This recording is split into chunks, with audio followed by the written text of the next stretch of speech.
Thank you for joining me today. Let's start with one of your most ambitious projects, transplanting a human brain into an artificial body. How far have you gone already, and how do you plan to do this? So far, we are collecting ideas from scientists. There haven't been any attempts to transplant human brains, but we already know that it is possible to create an autonomous system of brain nutrition, preserve nerve connections so that the brain doesn't degrade or die, and hence it is possible to transplant a human head onto an artificial body. The US scientist Robert White has shown in his experiments with chimps that a monkey's brain can be taken out of the skull and plugged into a system that will keep it alive for a long time. How can these avatars be used? Our main goal is to preserve personality and prolong life. Human life, on average, lasts 80 years, and that's the most optimistic estimate. Scientists say that if it weren't for certain diseases and degradation of the cardiovascular system, our brains could live for 200 or maybe even 300 years. Will the planet manage? Of course, since this avatar will live according to completely different principles, it won't need food or probably even a home. Would you like to prolong your own life in this way?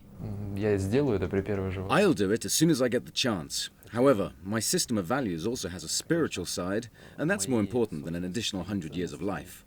So will this resemble James Cameron's Avatar? Just relax and let your mind go blank. It shouldn't be hard for you.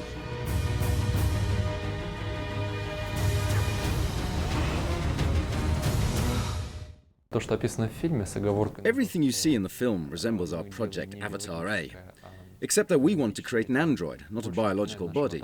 I think it will become available to people in just 10 years, in exactly the same form as they can see in the film. Do you think society is ready for such changes? Life itself will make humans prepare for these changes. Our civilization is experiencing growing pressure in the form of natural and technological disasters, and we're becoming hostages of the technologies we've created. We experience more economic crises, and there are growing disagreements between different races and religions. Does this mean we will see the creation of a new kind of society? Society will change radically, mostly because humans will move on to the next step of evolution. I think the society will have two priorities: scientific progress and spiritual self-improvement. This will help mankind to enter open space and defeat diseases and death. What are your next steps going to be? I'm in the process of creating a fund in the US, which will be looking for and developing the technologies necessary for this project. We will patent them and make them affordable, so that scientists can use them. The right technologies have been being developed in the West for a long time now, and Russia needs to realize their importance fast, or we could be left without valuable specialists. Thank you very much, and good luck.